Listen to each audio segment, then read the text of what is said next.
Oui, bonjour à tous et tous mes voeux. Donc voilà, on a deux projets qui ne sont pas de notre compétence et qui impactent voilà, notre calendrier de travaux dans la commune et nos dépenses, même qui n'étaient pas prévues, c'est le ZOAV et Farérol. Donc le projet de Farérol, c'est la DEA, la Direction de l'eau et de l'assainissement, qui vont faire le collectage des eaux vannes à Farérol. Donc nous en avons profité pour faire enterrer les réseaux secs. Donc ça ne pose pas trop de problème. Il a fallu marchander avec le CEMEV, voir au meilleur coût. Donc on va refaire l'éclairage public à Farérol. Et puis on va enterrer aussi les réseaux de télécommunications. Donc on va se trouver avec une participation avec la DEA de 40 000 euros, 18 000 euros de télécom à Farérol et à peu près 60 000 euros d'éclairage public et d'enterrement des réseaux secs.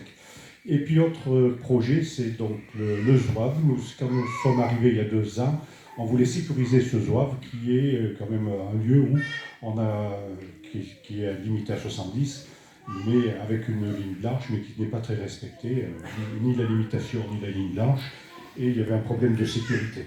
Donc on avait demandé à sécuriser ce ZOAV, et le département avait dit oui, mais les travaux, ils étaient à notre charge, 70 000 euros, c'était pas possible il y a 2 ans.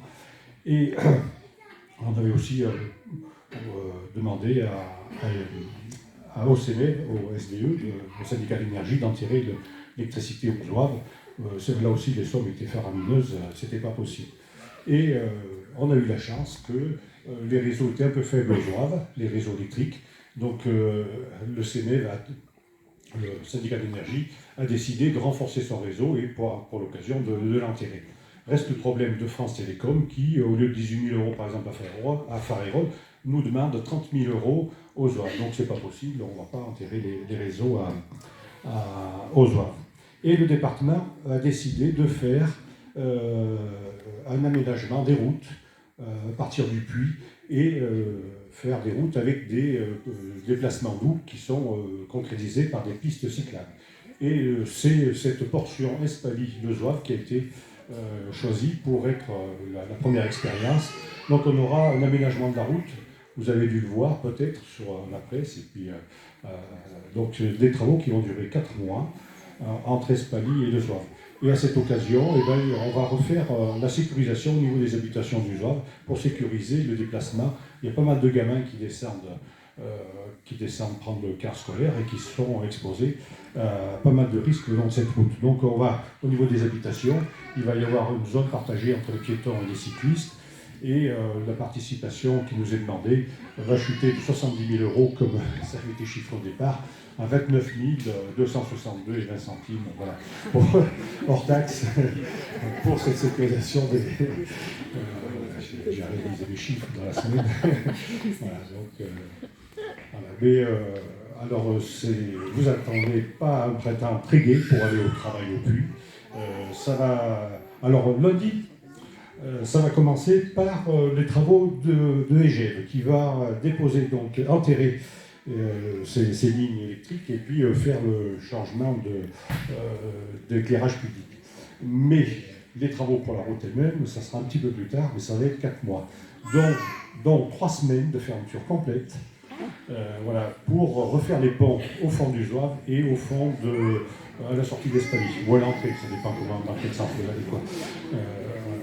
3 semaines de blocage complet. Donc c'est 4 mois de travaux qui vont nous toucher.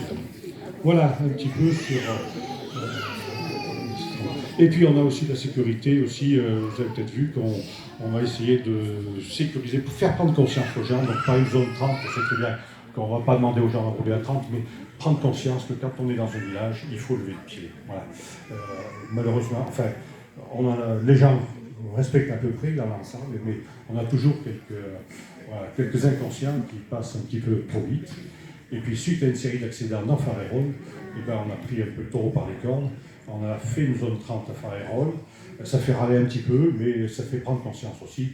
Et puis c'est un axe Bourzac-Le Zoave qu'il faudra prendre en compte. C'est un lieu de passage. Beaucoup de gens du plateau passent par là. C'est une coursière. c'est le coursière, donc on va vite. Non, il ne faut pas aller vite dans les villages. Voilà.